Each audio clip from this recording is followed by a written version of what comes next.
इस वीडियो के अंदर हम बात करेंगे एआई और हेल्थ केयर के बारे में। एआई के बारे में तो हम ऑलरेडी इतनी सारी बातें कर ही चुके हैं कि एआई से आप कैसा पैसा कमा सकते हो वगैरह वगैरह।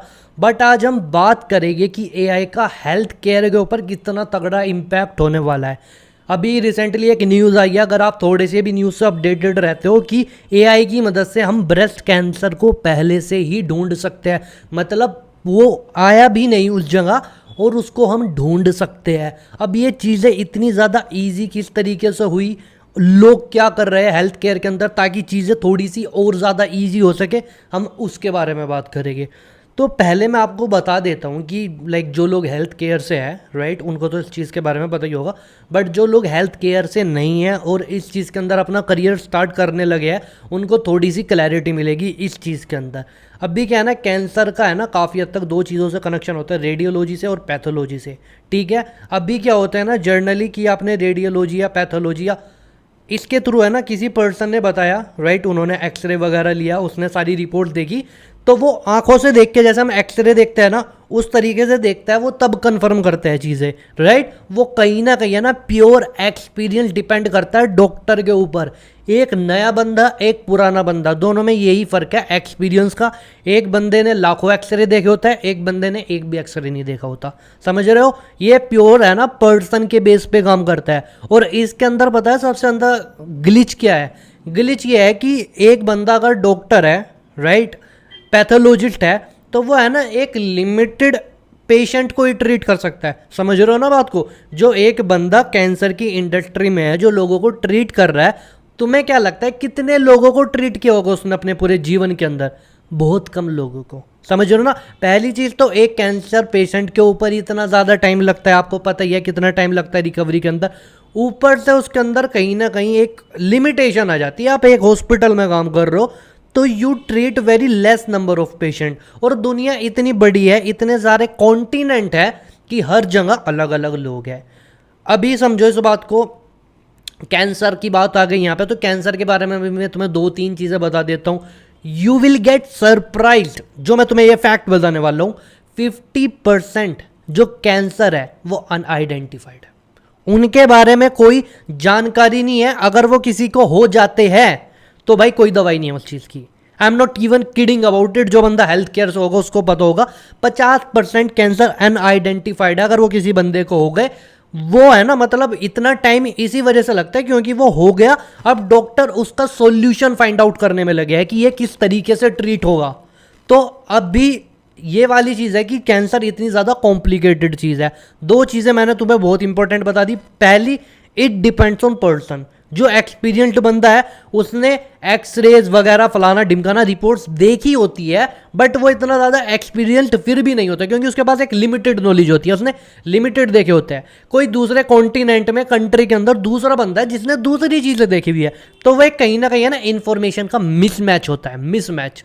ठीक है, बाकी ऐसा कुछ कंपनी किस तरीके से ट्राई करती है जो कि मैं आपको बता सकता हूँ। इस चीज़ को है ना क्लाउड सर्वर पर डालना, जो कि एक बहुत बेसिक सॉल्यूशन है। शायद अभी कुछ टाइम से स्टार्ट हुआ है कि चीज़ों को स्कैन करके आप किसी भी जगह रहते हो, एक बड़ा सॉफ्टवेयर बना रखा है कि आपके पास कोई रिपोर्ट आई, उसको क्लाउड सर्वर पे डाल दो ताकि उससे बाकी लोगों की मदद हो। ठीक है, मैंने आपको बेसिक कॉन्टेक्स्ट दे दिया कि कैंसर के बारे में।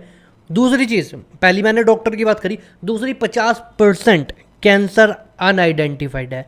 अब वो अनआइडेंटिफाइड का रीज़न भी कहीं ना कहीं पहली चीज़ों से होके जाता है, कोई ऑनलाइन डाटा नहीं है और कहीं ना कहीं डॉक्टर। अब बात करते हैं इसमें एआई किस तरीके से हेल्प करेगा।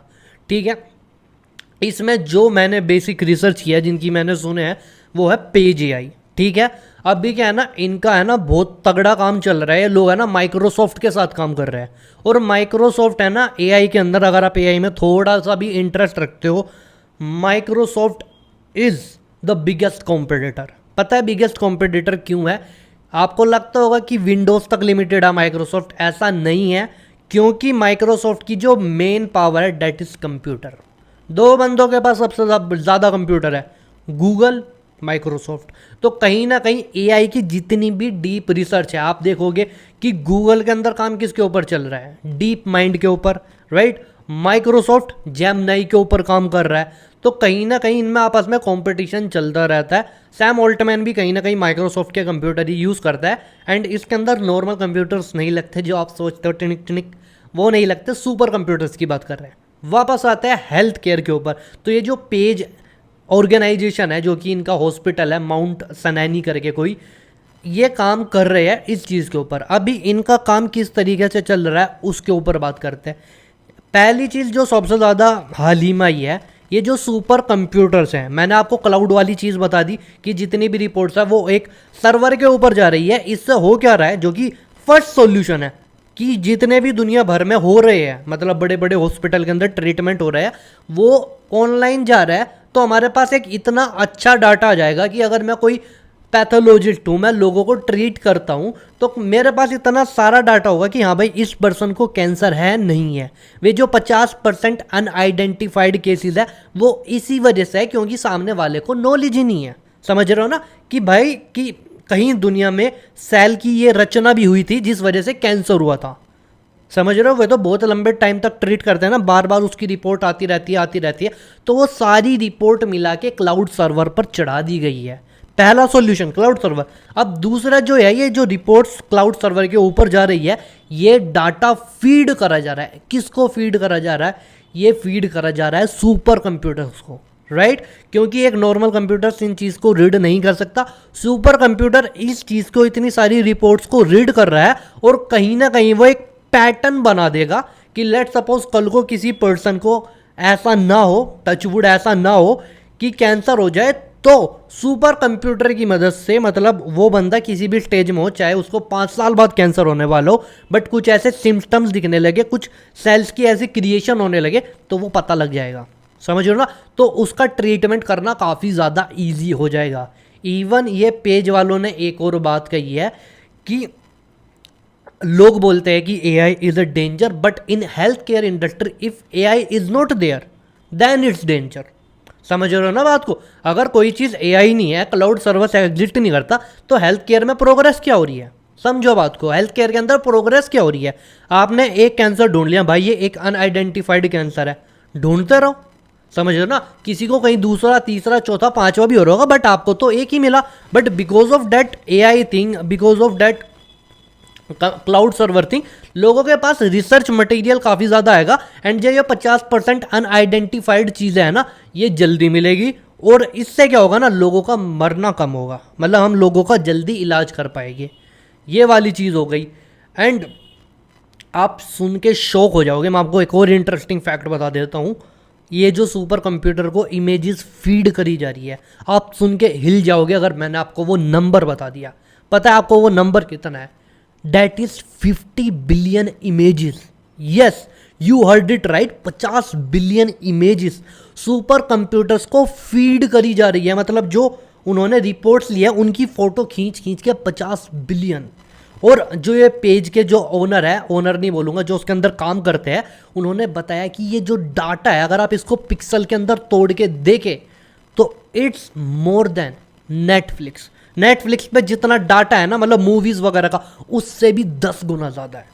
यू कैन इमेजिन नाउ कि सुपर कंप्यूटर और माइक्रोसॉफ्ट का क्यों यूज़ किया जा रहा है इस प्रोसेस के अंदर। इतना ज़्यादा डाटा है, राइट, डेली बेसिस पे। और पहली चीज़, दो चीज़ और आ गई यहाँ पे, ये माइक्रोसॉफ्ट के पास पैसा है, सुपर कंप्यूटर है, क्योंकि अगर कोई फ्रेशर बंदा हेल्थ केयर के अंदर स्टार्ट करेगा ना, बहुत ज़्यादा एक्सपेंसिव प्रोसेस है, बिजली बहुत सारी लगती है, सर्वर, डाटा, पता नहीं क्या क्या चीज़ें लगता है। माइक्रोसॉफ्ट के पास ये सारे इक्विपमेंट है, दे आर हेल्पिंग। ये वाली चीज़ है। तो हेल्थ केयर के अंदर ये वाली चीज़ है। अगर आप हेल्थ केयर के अंदर स्टार्ट करना चाहते हो तो आप पहली चीज़ यही कर सकते हो, राइट, आप डाटा कलेक्ट करने पे ध्यान दो, डाटा कलेक्ट करने पे, राइट। जैसे क्लाउड सर्वर वाली मैंने बात बताई ना, ये तो बहुत बड़े लेवल पे हो रही है, इंटरनेशनल प्रोजेक्ट है, but on A small scale you can do wonders. समझ रहे हो ना बात को? क्योंकि हर चीज़ के अलग अलग रूप होते हैं, कोई बड़ा होता है, कोई छोटा होता है, कंपनी के अंदर होता है ना, जैसे एक ही मोनोपोली नहीं होती, बहुत सारे लोग होते हैं। तो इसी तरीके से आप भी कहीं ना कहीं है ना, जब तक ये बाहर चल रहा है, आप अपने स्मॉल लेवल पे, राइट, इस चीज़ को करने की ट्राई करो, या मैंने आपको जो बताया इसके ऊपर और रिसर्च करके you can do much better, right. I hope आपको ये वीडियो काफ़ी ज़्यादा अच्छी लगी होगी। मैंने आपको हेल्थ केयर के बारे में काफ़ी कुछ जानकारी दी होगी। एंड बाकी अगर मुझसे कोई मिस्टेक हो गई हो, राइट, अगर आप मुझे करेक्ट करना चाहते हो आप कमेंट बॉक्स में कर सकते हो, because I am not from health care, I research about AI. मैंने जो एआई के बारे में सीखा वो आपको बताया, ठीक है। आपको कोई जानकारी हो मुझे बताए और कमेंट बॉक्स में बताए कि आप और किस चीज़ के बारे में जानना चाहते हो जहाँ पे एआई का एक रैपिड रोल होने वाला है। I will see you in the next video.